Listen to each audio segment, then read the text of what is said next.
Hello hi friends, അസ്സലാമു അലൈക്കും, welcome back.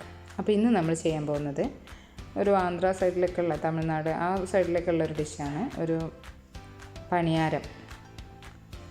അപ്പോൾ അതിനെന്തൊക്കെ വേണ്ടതെന്ന് നമുക്ക് നോക്കാം. ഞാൻ ഉണ്ടാക്കുന്നത് മസാല പണിയാരമാണ്. അപ്പോൾ അതിനെന്താ വേണ്ടതെന്ന് നോക്കാം.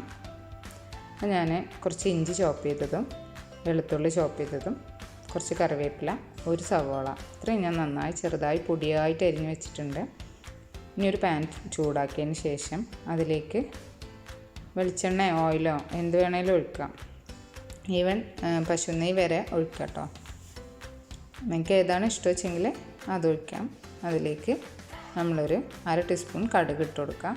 കടുക് നന്നായി പൊട്ടി വന്നു കഴിഞ്ഞാൽ പിന്നെ നമ്മൾ ചെറുതായി ചോപ്പ് ചെയ്ത് വെച്ച ഇഞ്ചി, വെളുത്തുള്ളി, കറിവേപ്പില ഇട്ട് കൊടുക്കാം. നിങ്ങൾക്ക് പച്ചമുളക് വേണമെങ്കിൽ ഇപ്പോൾ ഇട്ട് കൊടുക്കാം കേട്ടോ. ചെറുതായി കട്ട് ചെയ്തിട്ട് ഇട്ട് കൊടുക്കാം.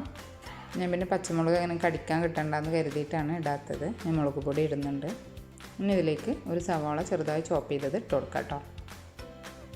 ഇനി നന്നായിട്ട് ഇളക്കി കൊടുക്കാം.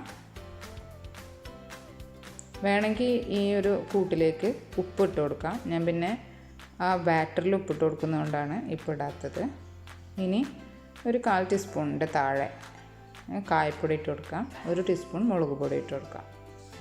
നന്നായി ഒന്ന് സോട്ട് ചെയ്തെടുക്കാം.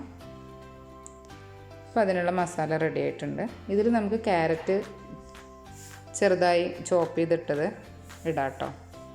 ഞാൻ പിന്നെ ഇപ്പോൾ ഒന്നും ഇട്ടിട്ടില്ല, വെറും മസാല മാത്രമാക്കിയിട്ടാണ് ഇടുന്നത്. ഇത് നമ്മൾ ഇഡ്ഡലി മാവിൻ്റെ കൂട്ടിലേക്കാണ് ഒഴിക്കുന്നത് കേട്ടോ. ഇനി നന്നായി മിക്സ് ചെയ്ത് കൊടുക്കണം.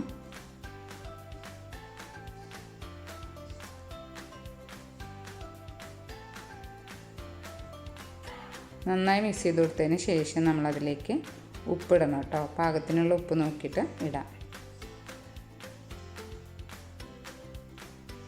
നന്നായി മിക്സ് ചെയ്ത് കൊടുക്കുക. ഇനി നമ്മൾ കുഴിയുള്ളൊരു ചട്ടി എടുക്കുക. ഉണ്ണിയപ്പ ചട്ടി, കുഴിയുള്ള ചട്ടി ഇങ്ങനെ അതെടുത്തിട്ട് അതിൽ ഏതെങ്കിലും ഓയിലോ വെളിച്ചെണ്ണയോ അല്ലെങ്കിൽ ഈവൻ നെയ്യ് വരെ ഒഴിക്കാം.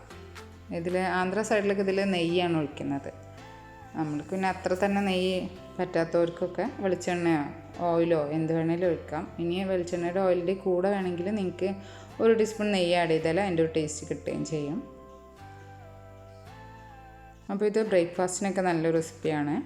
നല്ല തേങ്ങാ ചട്നി, തേങ്ങാ ചമ്മന്തി അതിൻ്റെയൊക്കെ കൂടെ നല്ലൊരു കോമ്പിനേഷനാണ് കേട്ടോ.